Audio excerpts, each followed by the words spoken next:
নমস্কার বন্ধুরা, আপনারা দেখছেন রিসার্চ বাংলা নিউজ। আমি বিশ্বজিৎ রয়েছি আপনাদের সঙ্গে।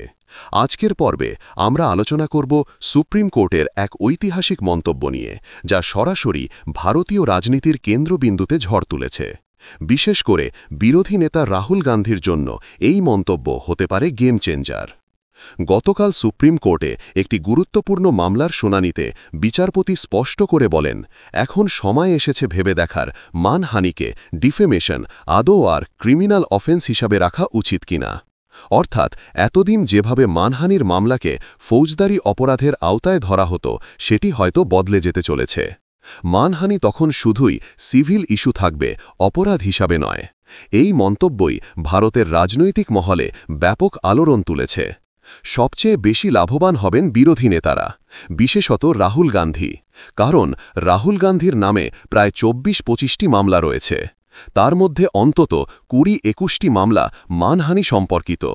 অর্থাৎ তিনি কোথাও মন্তব্য করলেন, সেই মন্তব্যে কেউ বা কোনো সংস্থা আহত হল, সরাসরি মামলা। এই মামলাগুলোই দীর্ঘদিন ধরে তাকে হ্যাকেল করার হাতিয়ার হিসাবে ব্যবহার করেছে সরকার ও শাসক দল। স্মরণ করুন, রাহুল গান্ধীকে একসময় মানহানির মামলার জেরে সাংসদ পদ থেকেও বরখাস্ত হতে হয়েছিল। ২ বছরের জন্য তিনি সাসপেন্ড হয়েছিলেন। আর এসব মামলায় তাকে বারবার দেশ জুড়ে কোর্টে হাজিরা দিতে হয়েছে। প্রায় প্রতিটি বড় মন্তব্য, সেনাবাহিনী নিয়ে প্রশ্ন, সাভারকার প্রসঙ্গ, রাফাল চুক্তি নিয়ে বক্তব্য, সব কিছুকেই মানহানির অভিযোগে মামলা করা হয়েছে। আসলে মামলাটি ছিল একেবারেই ভিন্ন একটি প্রসঙ্গ। ২০১৬ সালে জেএনইউ এর প্রফেসর অনিতা সিং একটি মামলা করেন। অভিযোগ, একটি মিডিয়া সংস্থা তার রিসার্চ পেপার ভুলভাবে তুলে ধরে রিপোর্ট করে। সেখানে লেখা হয়েছিল জেএনইউ ক্যাম্পাস নাকি অশ্লীল কার্যকলাপ ও সন্ত্রাসীদের আড্ডাস্থল। অনিতা সিং দাবি করেন এটি সম্পূর্ণ ভুল ব্যাখ্যা। এই মামলার শুনানিতে মিডিয়া সংস্থার পক্ষ নিয়ে সওয়াল করছিলেন কপিল সিব্বল। তিনি হঠাৎ রাহুল গান্ধীর প্রসঙ্গ টেনে আনেন। সিব্বলের যুক্তি ছিল, একজন বিরোধী দলনেতা দেশের নানা প্রান্তে মন্তব্য করেন, কিন্তু যে কোনো ব্যক্তি বা সরকার সেই মন্তব্যে আহত হয়ে মানহানির মামলা ঠুকে দেয়। এটা আসলে রাজনৈতিক প্রতিহিংসার হাতিয়ার। এখান থেকেই আলোচনায় আসে রাহুল গান্ধীর নাম। বিচারপতি মন্তব্য করেন, এখন সময় এসেছে মানহানিকে অপরাধ হিসাবে দেখা হবে কিনা তা পুনর্বিবেচনা করার। যদিও এখনও চূড়ান্ত রায় দেওয়া হয়নি, কিন্তু সর্বোচ্চ আদালতের বিচারপতি যখন এমন মন্তব্য করেন, তার তাৎপর্য বিশাল। যদি আদালত শেষ পর্যন্ত বলে মানহানি আর ক্রিমিনাল অফেন্স নয়, তাহলে একদিনে রাহুল গান্ধীর বিরুদ্ধে থাকা ২০-২১টি মামলা বাতিল হয়ে যেতে পারে। এখন প্রশ্ন, কেন বিজেপি এতটা অস্থির? কারণ খুব পরিষ্কার, এতদিন তারা রাজনৈতিকভাবে রাহুল গান্ধীকে চাপে রাখতে এই মানহানির মামলাগুলিকে হাতিয়ার হিসাবে ব্যবহার করেছে। বারবার প্রচার করা হয়েছে রাহুল গান্ধীর বিরুদ্ধে ডজনখানেক মামলা রয়েছে।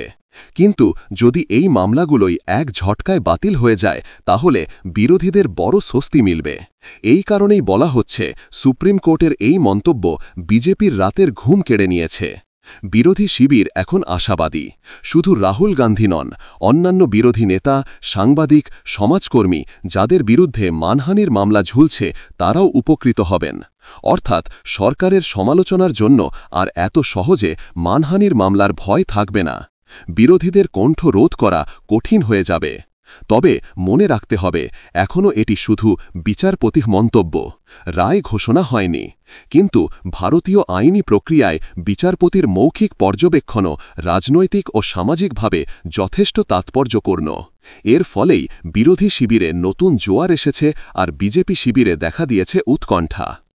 ১. সুপ্রিম কোর্ট কি শেষ পর্যন্ত মানহানিকে অপরাধ তালিকা থেকে বাদ দেবে? ২. রাহুল গান্ধীর বিরুদ্ধে থাকা মামলা কি একদিনেই ঝড়ের মতো উবে যাবে? ৩.